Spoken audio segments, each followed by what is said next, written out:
Wah, bagus banget kameranya. Wah, itu HP baru ya dia? Keren juga, pasti mahal tuh. Iya mbak, Mas Eko yang beliin. Haha, ya ampun, enak banget ya kamu dia. Nikah sama adikku, tinggal duduk manis di rumah. Tahu-tahu dapat HP baru. Nggak juga kok mbak, aku malah udah minta dari beberapa bulan lalu. Tapi kan tetap aja hidup kamu enak. Cuma di rumah ngurus suami, terus dapat fasilitas. Dulu aku pikir kamu tuh cewek sederhana loh. Ya, untung Mas Eko tipe suami penurut ya. Nggak pernah nolak kalau dimintain apa-apa. Iya mbak, terserah mbak aja. Aku mau ke dapur dulu.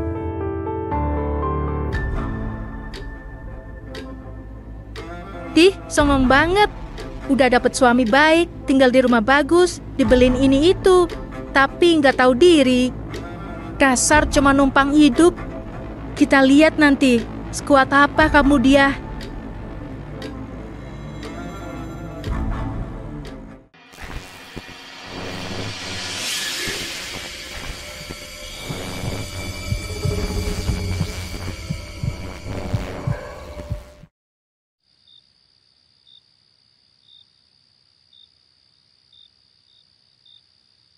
Eko, aku sebenarnya udah lama pengen ngomong, tapi aku tahan-tahan, takut kamu gak enak hati. Mau ngomong apa, Mbak? Aku ngerasa kayak dia tuh gak suka sama aku. Loh, perasaan biasa aja deh. Biasa apanya? Dari pertama aku datang, ekspresinya itu loh. Kayak aku ini ganggu banget. Aku senyum, dia cuma senyum tipis. Disambutnya ogah-ogahan. Mana lirikannya dingin banget. Terus aku ngomong apa aja dijutekin. Aku ngerti sih, mungkin dia nggak suka aku sering main ke sini. Tapi masa iya istri kamu nggak bisa hormat sama keluarga kita? Mungkin dia lagi capek, Mbak. Dia kan seharian beres-beres juga. Capek itu bukan alasan buat nggak sopan kok. Aku nggak minta dijamu, cuma pengen dihargai. Dulu waktu masih pacaran dia tuh manis banget di depan keluarga. Tapi sekarang setelah nikah, dia berubah. Jadi dia berubah ya? Banget. Aku lihat dia sekarang terlalu merasa berkuasa. Semua harus lewat dia. Dan yang aku heran kamu tuh kok iya-iya aja. Kamu dulu bukan orang yang gampang diatur kok. Ya, aku cuma pengen rumah tangga adem, Mbak. Gak mau banyak ribut. Cuma ya jangan sampai kamu kehilangan jati diri demi menyenangkan istri. Aku ngomong kayak gini karena aku sayang kamu kok. Aku kakak kamu. Aku yang tahu kamu dari kecil. Aku takut kamu dimanfaatin perasaannya.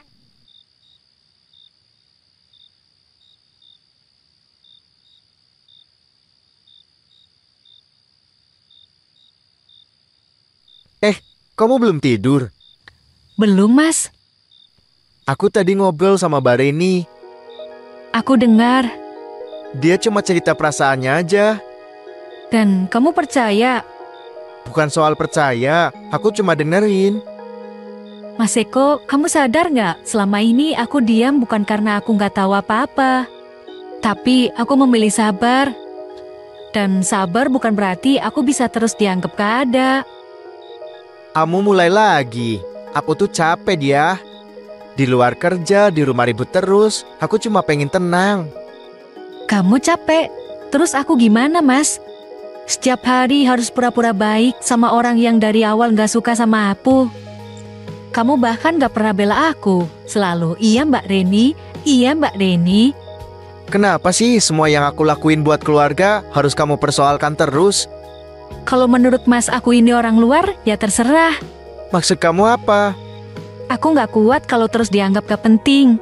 Aku mau tenang dulu mas, sebelum hati aku benar-benar mati rasa.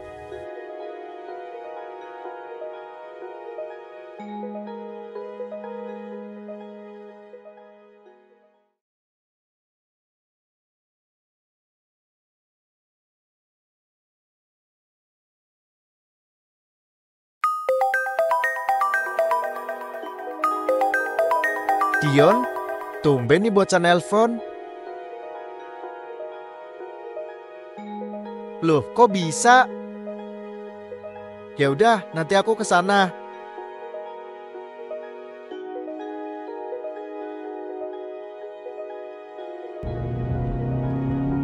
Mobil kamu keren juga ya, Dion. Harus dong, aku ini kan hobi kalau soal kendaraan. Mobil ini udah nemenin aku dari awal-awal merintis usaha dulu. Oh gitu, usaha apa emangnya? Macem-macem sih, dulu sempet dropship, terus main barang elektronik. Sekarang lagi bantuin proyekan juga. Ya mobil ini semacam saksi perjuangan gitu loh. Wah, keren ya berondong-berondong zaman sekarang. Walaupun masih kuliah, tapi udah pinter cari duit. Beda sama zaman tante dulu. Hidup itu gak nunggu siap tante. Kalau bisa jalan duluan, kenapa nunggu? Bener juga ya. Tapi aku tuh gak suka pamer, apalagi sama kamu. Aku pengen kamu kenal Dion yang sederhana dulu, bukan dari apa yang aku punya. Ih, selain ganteng, kamu juga suka merendah ya? Gemesin juga nih kantengnya tante.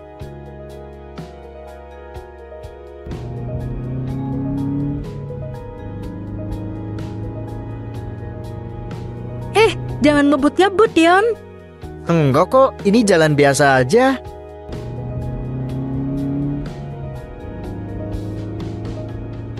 Buset, kenapa tuh mobil?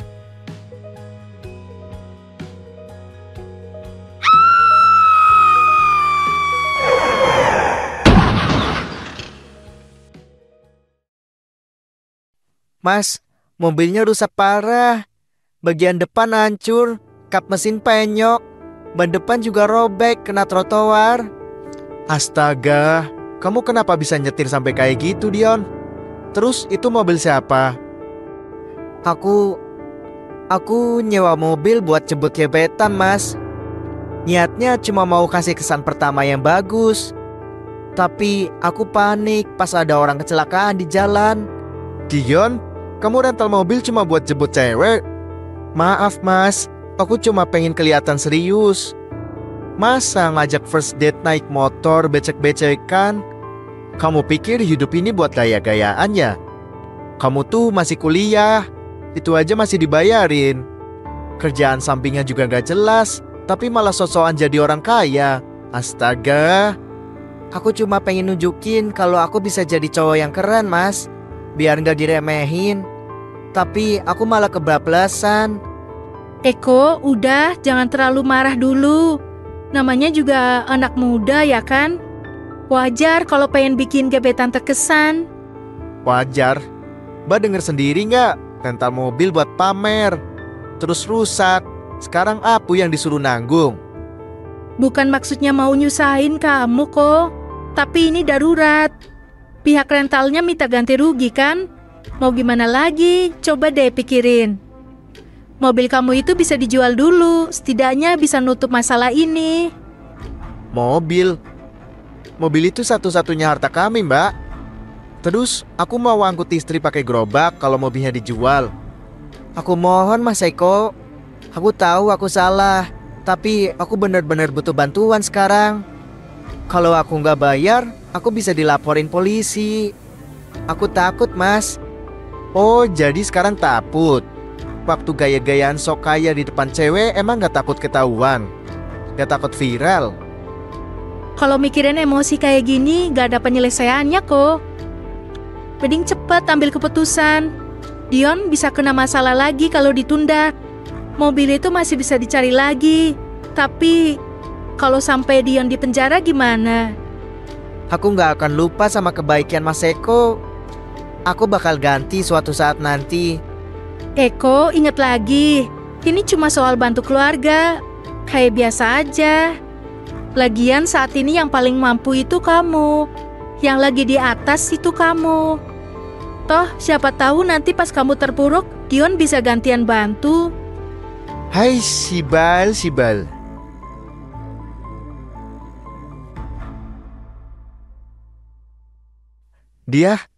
Dion abis kecelakaan.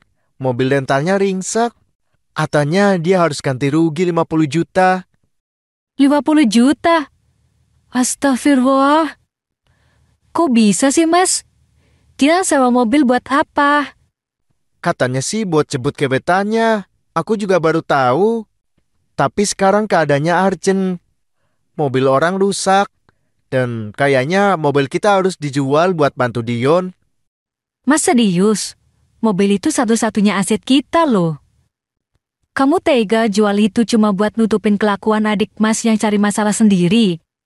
Aku juga kesel dia. Tapi ini adikku sendiri. Aku nggak bisa diem aja waktu dia butuh. Kita ini baru bisa beli mobil itu setelah nabung bertahun-tahun. Sekarang Mas mau jual gitu aja demi nutupin ulah Dion yang ceroboh. Aku nggak ada pilihan lain dia. Dion udah panik. Kalau nggak segera dibayar, bisa urusan sama polisi. Kenapa sih harus selalu kita? Pak Reni, sekarang Dion. Apa Mas nggak bisa sekali aja mikirin rumah tangga sendiri dulu? Aku juga marah sama Dion. Tapi aku kakaknya. Kalau bukan aku, siapa lagi yang mau bantu dia?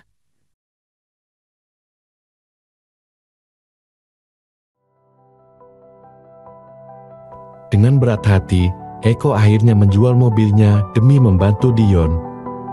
Dia datang ke kontrakan adiknya, menyerahkan uang tunai 50 juta rupiah. Hasil penjualan mobil yang selama ini jadi andalan keluarganya.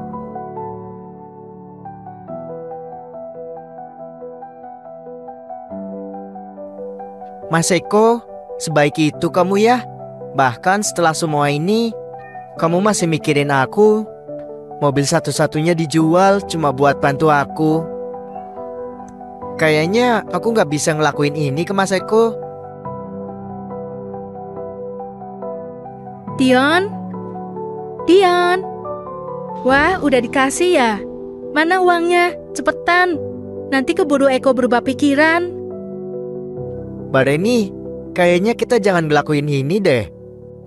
Aku merasa bersalah banget. Mas Eko jual mobilnya, Mbak. Satu-satunya mobil dia. Aduh, Dion. Kita udah sepakat dari awal. Uang ini dibagi dua, kan? Gimana sih kamu?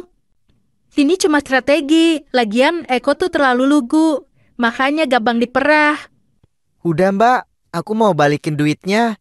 Aku nggak enak hati. Mas Eko tuh orang baik. Balikin? Kamu gila. Uang segitu mau dibalikin? Enak aja. Sini uangnya. Jangan, Mbak. Kasihan Mas Eko.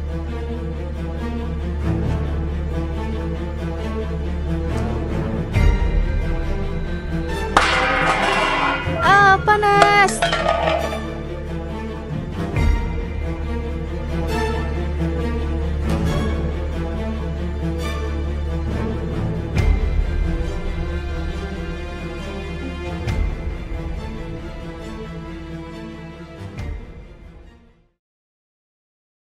Gimana keadaannya Mbak Reni?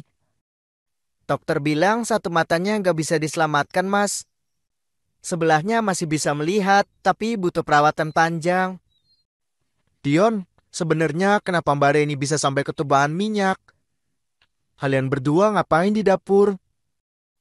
Mas Eko, aku mau jujur sekarang. Dari awal kecelakaan mobil itu, aku sempat telepon sama Mbak Reni. Aku bingung, terus aku cerita soal mobil yang rusak. Terus? Waktu aku telepon itu, Mbak Reni bilang, katanya ini momen yang bisa dimanfaatkan. Dia tahu kerusakan cuma butuh ganti 10 juta. Tapi Mbak Reni suruh aku bilang ke Mas Eko, kalau ganti ruginya 50 juta. Apa? Dia bilang sisanya bisa kita bagi dua. Aku sempat nolak, Mas. Tapi aku juga takut, bingung, dan akhirnya ikut aja. Tapi setelah Mas kasih uang itu, aku ngerasa bego dan jahat banget sama Mas. Astaga Mbak Reni, selama ini aku terlalu percaya sama dia. Makasih udah jujur, Dion. Tapi mulai hari ini semuanya bakal berubah. Mulai sekarang aku gak mau tahu lagi soal dia. Dia bukan siapa-siapa lagi buat aku.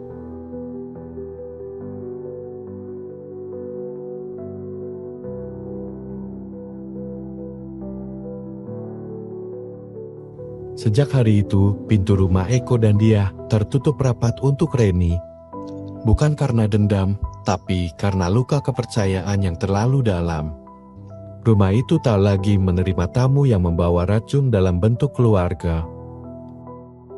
Bagi mereka, damai lebih penting daripada hubungan yang terus-menerus melukai.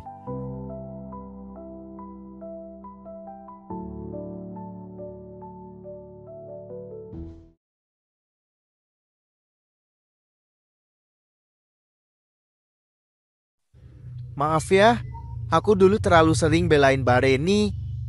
Bahkan waktu kamu jelas-jelas disakitin. Aku cuma pengen lihat siapa yang benar-benar sayang sama kamu. Bukan yang cuma manfaatin. Aku ngerasa bodoh dia. Selama ini aku pikir aku jadi adik yang baik. Tapi ternyata aku malah nyakitin kamu, istri aku sendiri. Orang yang selalu ada buat aku. Yang penting sekarang kamu sadar. Tapi aku harap kamu jangan gampang percaya sama orang.